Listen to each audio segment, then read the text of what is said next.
जालिम कितना जुल्म करेगा सत्ता के गलियारों से।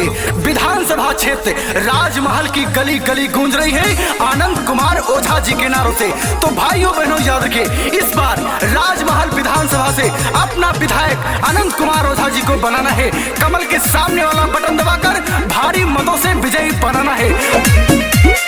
बनेल सेवक जोड़ावेल पीरितिया हो डगरे डगरे करी जोड़ी कहतावे सब कस बतिया हो नगरे नगरे। सुनाए बड़की माई सुनाए बड़का भाई काकी चाची दादी बातें रखी हाई याद। राजमहल आए अनंत ओझा मांगले घूमी घूमी आशीर्वाद मांगले घूमी घूमी आशीर्वाद मांगले घूमी घूमी। इस बार राजमहल विधानसभा क्षेत्र से अपना विधायक भाजपा प्रत्याशी आनंद कुमार ओझा जी को बनाना है। अपने क्षेत्र में विकास लाना है, विकास की गंगा बहाना है। सारे हिंदू भाइयों को एकजुट हो जाना है और राजमहल से अपना विधायक आनंद कुमार ओझा को बनाना है। तो हर बेटवा तुमसे विनती करता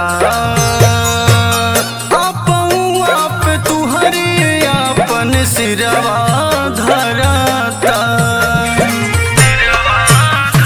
लागल बाटे मन में लगनिया धर्म रखिया छोटकी बहनिया। सुनाए मामी मासी सुनाए संगी साथी हो जाए हमारा पे सभे दयाल। राजमहल आए अनंत ओझा मांगले घूमी घूमी आशीर्वाद मांगले घूमी घूमी आशीर्वाद मांगले घूमी घूमी। कलंदर संगमरमर के मकानों में नहीं मिलता आनंद कुमार ओझा जी वो देसी घी है जो बाजारों में नहीं मिलता। सारे हिंदू को एक साथ लेके चलने वाले भाजपा प्रत्याशी आनंद कुमार ओझा जी को राजमहल विधानसभा क्षेत्र से इस बार अपना विधायक बनाना है, अपने क्षेत्र में विकास लाना है। केहू के पौआ केहू के बहिया धरी ले